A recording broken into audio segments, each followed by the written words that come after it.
Hi അസ്സലാമു അലൈക്കും. എന്തൊക്കെയാണ് എല്ലാവരുടെയും വിശേഷങ്ങൾ? എല്ലാവർക്കും സുഖമല്ലേ? അപ്പോൾ നമ്മൾ നേരം വെളുത്ത് നീറ്റ് വന്നേക്ക് തന്നെ മുറ്റം അടിക്കാമെന്ന് വിചാരിച്ചു കേട്ടോ. മുറ്റടി കഴിഞ്ഞിട്ട് അടുക്കളയിൽ പോയാലേ നല്ലൊരു സമാധാനമാണ്. ആര് വന്നാലും പിന്നെ നമുക്ക് പ്രശ്നമില്ല.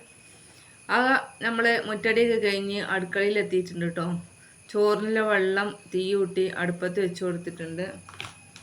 അപ്പോൾ ഞായറാഴ്ച അല്ലേ, അപ്പോൾ മക്കൾക്കൊരാഗ്രഹം കേട്ടോ, പിന്നെ നമുക്ക് ബിരിയാണി ഉണ്ടാക്കിയാലോ അമ്മ എന്ന് ചോദിച്ചു. അപ്പോൾ നമ്മൾ ബിരിയാണി ഉണ്ടാക്കാൻ തീരുമാനിച്ചു കേട്ടോ. അങ്ങനെ നമ്മൾ അരി വേവിക്കാനുള്ള വെള്ളമാണ് കേട്ടോ അടുപ്പത്ത് വെച്ച് കൊടുത്തിട്ടുള്ളത്. അപ്പോൾ നമ്മൾ വെള്ളമൊക്കെ നല്ലപോലെ തിളച്ച് വരട്ടെ. ഇത് പട്ടയും ഗ്രാമ്പും ഏലക്കായാണ് കേട്ടോ ഞാൻ അടുപ്പത്ത് വെച്ച് കൊടുത്തിട്ടുള്ളത്. നമ്മൾക്ക് ബിരിയാണി ഉണ്ടാക്കാൻ വേണ്ടിയിട്ട് ഗരം മസാല ഒന്നുമില്ല. അപ്പോൾ ഗരം മസാല കഴിഞ്ഞിട്ടുണ്ട്. അപ്പോൾ ബിരിയാണി ഉണ്ടാക്കുമ്പോൾ ഗരം മസാല ഉണ്ട് ഞാനിടൽ. അപ്പോൾ അതിന് വേണ്ടിയിട്ട് കുറച്ച് ഏലക്കായും പട്ടയും ഗ്രാമ്പും പിന്നെ 2 ബേ ലീഫും സ്റ്റാറും പിന്നെ പെരിഞ്ചീരകമൊക്കെ ഉണ്ട് കേട്ടോ. അപ്പോൾ അതൊക്കെ ഒന്ന് ചൂടായി കിട്ടുമല്ലോ ഇവിടെ വെച്ചാൽ. അപ്പോൾ ചൂടായി കിട്ടിയാൽ നമുക്ക് പെട്ടെന്ന് പൊടിച്ചെടുക്കുകയും ചെയ്യാം. അപ്പോൾ അതിനാണ് കേട്ടോ ഞാൻ ഇവിടെ വെച്ച് കൊടുത്തിട്ടുള്ളത്.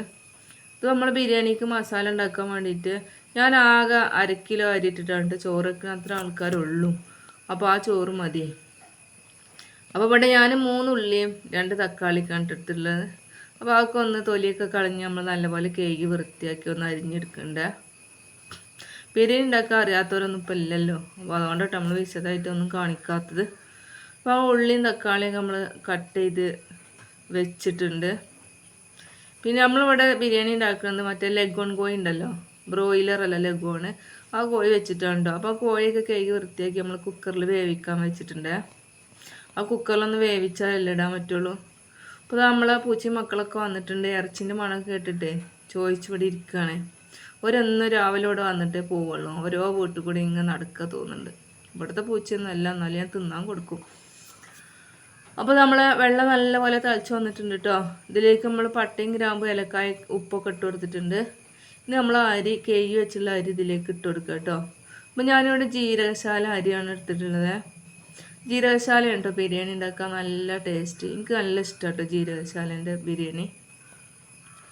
നല്ല വണ്ണം കുറഞ്ഞ അരിയാവുമല്ലോ. അപ്പോൾ നമ്മളതൊക്കെ അരിയൊക്കെ ഇട്ട് കൊടുത്തിട്ടുണ്ട്. ഇനി അരിയൊക്കെ വന്നിട്ട് ഊറ്റി വെക്കാം കേട്ടോ. ഇനി ഇതൊന്ന് പൊടിച്ചെടുക്കും വേണം ഗരം മസാല. അപ്പോൾ നമ്മൾ ഉള്ളി അരിഞ്ഞതൊക്കെ വേവിക്കാൻ വേണ്ടി വെച്ചിട്ടുണ്ട്. ഉള്ളി നല്ലപോലെ വെന്തിട്ടുണ്ട് കേട്ടോ. ഇനി നമുക്കിതിലേക്ക് നമ്മളെ തക്കാളി, ഇഞ്ചി വെളുത്തുള്ളി ചതച്ചതും കറിവേപ്പിലയും പിന്നെ നമ്മളെ മല്ലിച്ചപ്പും പുതിനയും ഒക്കെ ഇട്ട് കൊടുക്കുക കേട്ടോ. പച്ചമുളകുണ്ട്, പച്ചമുളക് നമ്മൾ ഉള്ളിൽ തന്നെ ഇട്ട് കൊടുത്തിട്ടുണ്ട്. ഒക്കെ ഇട്ടെടുത്ത് മിക്സ് ചെയ്തിട്ട് ഒന്ന് വേവിച്ചെടുക്കാം. നമ്മളെ ഇഞ്ചിയും വെളുത്തുള്ളിയും ചതച്ചതാണ്. അപ്പോൾ അതൊക്കെ ഒന്ന് ഇളക്കി കൊടുത്തിട്ട് ഒന്നും കൂടി വേവിച്ചിട്ട് നമ്മൾ വേവിച്ച് വെച്ചിട്ട് നമ്മളെ ഇറച്ചി ഉണ്ടല്ലോ അതിലേക്ക് ഇട്ട് കൊടുക്കാം കേട്ടോ.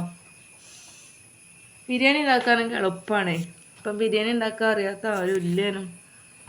അപ്പോൾ എല്ലാവർക്കും ഇപ്പോൾ അതൊക്കെ തന്നെയല്ലേ പണി. ബിരിയാണി ഉണ്ടാക്കുക, ഭക്ഷണം ഉണ്ടാക്കുക, കഴിക്കുക.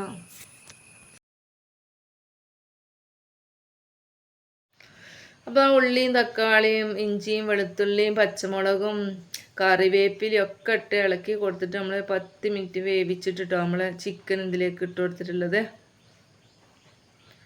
അപ്പോൾ നമ്മൾ ചിക്കൻ ഇതിലിട്ടിട്ട് ഒന്ന് മിക്സ് ചെയ്ത് കൊടുക്കുക കേട്ടോ. ചിക്കൻ ഒന്ന് ഉടഞ്ഞു പോകരുത്. മിക്സ് ചെയ്തതിന് ശേഷം ഒരു 10 മിനിറ്റും കൂടെ ഞാനത് വേവിച്ചെടുത്തിട്ടുണ്ട് കേട്ടോ. നമ്മൾ വെള്ളമൊക്കെ ഒന്ന് വറ്റിക്കാൻ വേണ്ടിയിട്ട്. അതിന് ശേഷം നമ്മൾ ആദ്യം തന്നെ വേവിച്ച് വെച്ചുള്ള നമ്മൾ അരി ഉണ്ടല്ലോ ചോറ്, അതിൻ്റെ മുകളിലേക്ക് കുറേശ്ശെ ഇങ്ങനെ ഇട്ട് കൊടുക്കുക കേട്ടോ. അപ്പോൾ ഇട്ട് കൊടുക്കുന്ന സമയത്ത് നമുക്ക് അണ്ടിപ്പരിപ്പും മുന്തിരിയൊക്കെ നെയ്യിൽ വറുത്തിട്ട് അത് ഇട്ട് കൊടുക്കാം. പിന്നെ മല്ലിച്ചപ്പും പുതിന ഉണ്ടെങ്കിൽ അതൊക്കെ ഇട്ട് കൊടുക്കുക കേട്ടോ. അപ്പോൾ ഞാനിവിടെ ഒന്നും ചെയ്യണില്ല കേട്ടോ. കാരണം എൻ്റെ മക്കൾക്ക് അതൊന്നും ഇഷ്ടപ്പെടില്ല. ചോറ് കഴിക്കുന്ന സമയത്ത് ഈ മല്ലിച്ചപ്പും പുതിനയും കണ്ടിട്ടുണ്ടെങ്കിൽ അതിങ്ങനെ എടുത്തെറിയും. അണ്ടിയും മുന്തിരി ഉണ്ടെങ്കിൽ അതൊക്കെ ഇങ്ങനെ എടുത്തെറിയും കേട്ടോ. അത് ഒഴിവാക്കാനേ നേരം ഉണ്ടാവുള്ളൂ. അപ്പോൾ അതുകൊണ്ട് ഞാൻ അണ്ടിപ്പരിപ്പും മുന്തിരിയും മല്ലിച്ചപ്പും പുതിനയും ഒന്നും ഇട്ട് കൊടുക്കണില്ല. നമ്മൾ ചോറൊക്കെ ഇതുപോലെ ഫുള്ളായിട്ട് ഇട്ട് കൊടുത്തതിന് ശേഷം ചോറൊക്കെ ഒന്ന് ലെവൽ ചെയ്യുക കേട്ടോ. എന്നിട്ട് അതിൻ്റെ മുകളിൽ ഞാൻ മിൽമ നെയ്യാണ് കേട്ടോ ഒഴിച്ചു കൊടുക്കുന്നത്. അപ്പോൾ നമ്മൾ മിൽമ നെയ്യ് ഒഴിച്ചു കൊടുക്കുന്ന സമയത്ത് നമ്മളെ ചോറിന് നല്ലൊരു ടേസ്റ്റാണ്, നല്ലൊരു മണമൊക്കെയാണ്. മിൽമ നെയ്യ് ഇല്ലയെന്ന് വിചാരിച്ചിട്ട് കുഴപ്പമൊന്നുമില്ല കേട്ടോ. മിൽമ നെയ്യിന് പകരം RKG ഒക്കെ ചേർത്ത് കൊടുക്കാം. എന്നാലും മിൽമയാണ് കേട്ടോ നല്ലൊരു സ്മെല്ലും നല്ലൊരു ടേസ്റ്റൊക്കെ ഉണ്ടാവുക.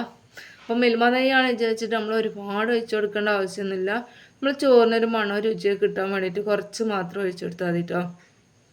അപ്പോൾ അതാ ഞാനിവിടെ മിൽമ നെയ്യാണ് എടുത്തിട്ടുള്ളത്.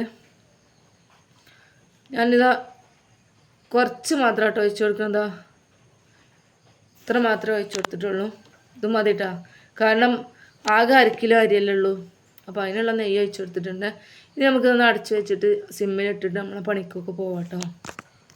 നമ്മൾ വേറെ പണിയൊക്കെ കഴിഞ്ഞ് വരുമ്പോഴത്തേന് നമ്മൾ ചോറൊക്കെ നല്ല സെറ്റായിട്ടുണ്ടാവും കേട്ടോ. ഇതിപ്പോൾ നമ്മളെ മുളകും തൈയാണ്, തണുപ്പത്താണ് ഇരിക്കുന്നത്. അപ്പോൾ ഞാൻ വെയിലത്ത് കൊണ്ടുവയ്ക്കാമെന്ന് വിചാരിച്ച്, അപ്പോൾ അത് വെയിലത്ത് കൊണ്ട് വെച്ചിട്ടുണ്ട് കേട്ടോ. ഇത് നമ്മളെ സീനികൻ്റെ വിത്താണ് കേട്ടോ, നല്ല അടിപൊളി സീനികയാണ്, നല്ല സ്റ്റെപ്പായിട്ടുള്ള സീനികയാണ്. അപ്പോൾ അത് കണ്ടപ്പോൾ ഞാൻ കൊണ്ടുവന്നാണ്, ഇതൊന്ന് പാവാന്ന് വിചാരിച്ചിട്ടോ, വലുതായിട്ട് നിങ്ങൾക്ക് കാണിച്ചു തരുന്നുണ്ട്. അപ്പോൾ ഇതൊക്കെയാണ് ഇന്നത്തെ നമ്മുടെ വീഡിയോ എന്ന് പറയുന്നത്. വീഡിയോ ഇഷ്ടപ്പെട്ടിട്ടുണ്ടെങ്കിൽ ചാനലൊന്ന് സബ്സ്ക്രൈബ് ചെയ്ത് സപ്പോർട്ട് ചെയ്യാൻ മറക്കരുത്.